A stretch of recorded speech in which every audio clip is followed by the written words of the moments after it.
السلام عليكم ورحمة الله وبركاته. إن الحمد لله نحمده ونستعينه ونستغفره ونعوذ بالله من شرور أنفسنا ومن سيئات أعمالنا. من يهده الله فلا مضل له ومن يضلله فلا هادي له. وأشهد أن لا إله إلا الله وحده لا شريك له وأشهد أن محمدا عبده ورسوله. أما بعد. محترم سامعین کرام، معزز بھائیوں، دوستوں، بزرگوں، اللہ رب العالمین کا لاکھ لاکھ شکر اور احسان ہے کہ اس نے ہمیں اپنی عبادت کے لیے چنا اور ہمارے لیے بہت سارے ایسے مواقع عطا فرمائے جس میں ہم زیادہ سے زیادہ نیکیاں کر سکیں، اطاعت اور فرما برداری کر سکیں، نیکیوں کے راستے پر لگ سکیں. انہی بہترین اور اچھے مواسم میں سے، انہی بہترین مواقع میں سے ایک نہایت ہی ضروری موقع رب العالمین نے ہمیں ذی الحجہ کی یہ ابتدائی ایام عطا فرمائے. یہ 10 دن جو رب العالمین نے ہمیں دیے، اس لیے دیے تاکہ ہم اس کے اندر کثرت کے ساتھ رب العالمین کا تقرب حاصل کر سکیں. اور اس کی اہمیت کے پیش نظر مولا کریم نے اس کی قسم کھاتے ہوئے فرمایا، قسم ہے فجر کی، قسم ہے 10 راتوں کی. مفسرین کرام رحمت اللہ علیہ اجمعین کہتے ہیں فجر سے مراد عرفہ کا فجر ہے، اور 10 راتوں سے مراد ذی الحجہ کے یہ ابتدائی 10 دن ہیں جن میں انسان طرح طرح کی نیکیاں کرتا ہے.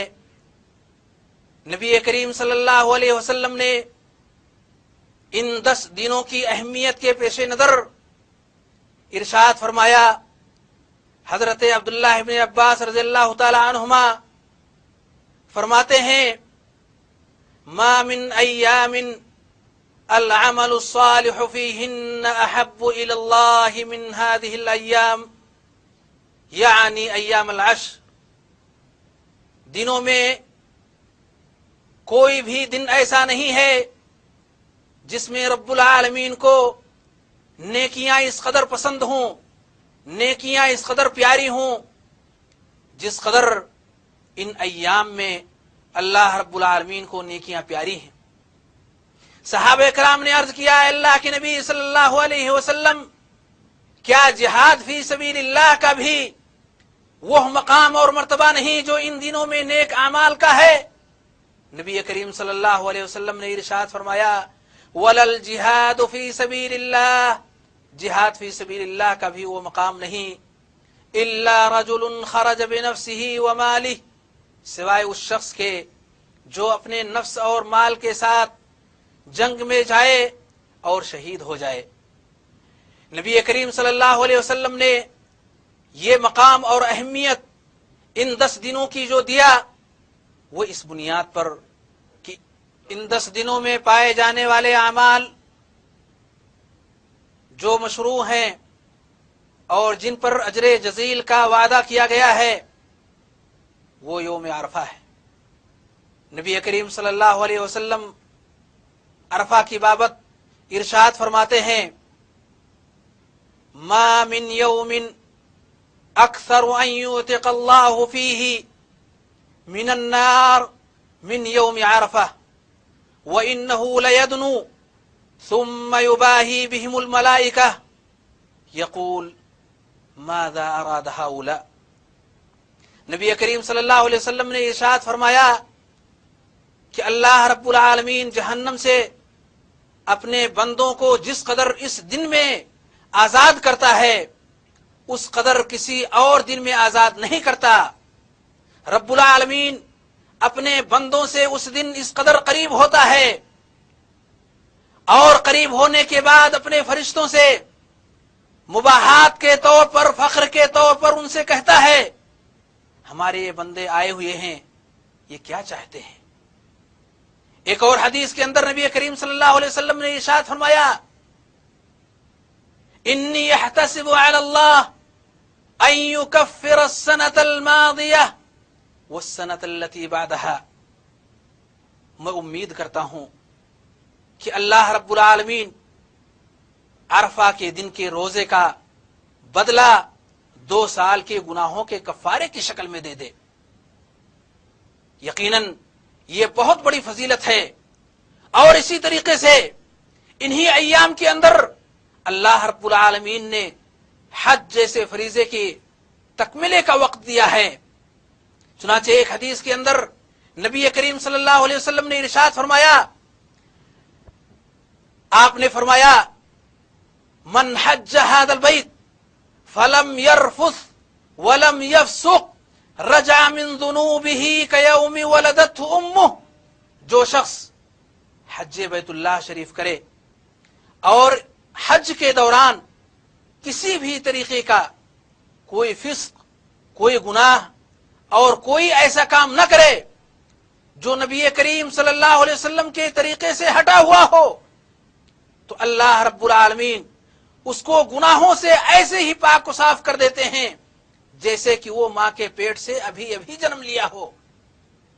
یقیناً یہ بہت بڑی فضیلت ہے جو انہی 10 دنوں کے اندر انسان اللہ رب العالمین سے حاصل کرتا ہے، اور اسی کے ساتھ ساتھ اگر بندہ رب العالمین کا تقرب حاصل کرنا چاہے تو انہی ایام میں ایک دن رب العالمین نے ہمارے لیے یوم النحر کا رکھا ہے، 10 تاریخ کا رکھا ہے۔ نبی کریم صلی اللہ علیہ وسلم ارشاد فرماتے ہیں اعظم الایام عند اللہ یوم النحر و یوم القر، نبی کریم صلی اللہ علیہ وسلم نے یوم النحر کے تعلق سے ارشاد فرمایا اعظم الایام عند اللہ یوم النحر و یوم القر، رواہ ابو داود، دنوں میں سب سے عظیم دن اللہ رب العالمین کے نزدیک یوم النحر اور یوم النحر کے بعد یوم القر ہے، 11ویں تاریخ کا دن ہے۔ یہ فضیلت اللہ رب العالمین نے یوم النحر کو اس لیے دی ہے کہ حج کے بیشتر اعمال اسی دن انجام پاتے ہیں، اور اسی دن وہ نہایت ہی ایک عظیم شعیرہ بھی انجام پاتا ہے جس کو ہم قربانی کے نام سے جانتے ہیں۔ وہ قربانی جو ابراہیم علیہ السلام کی سنت ہے۔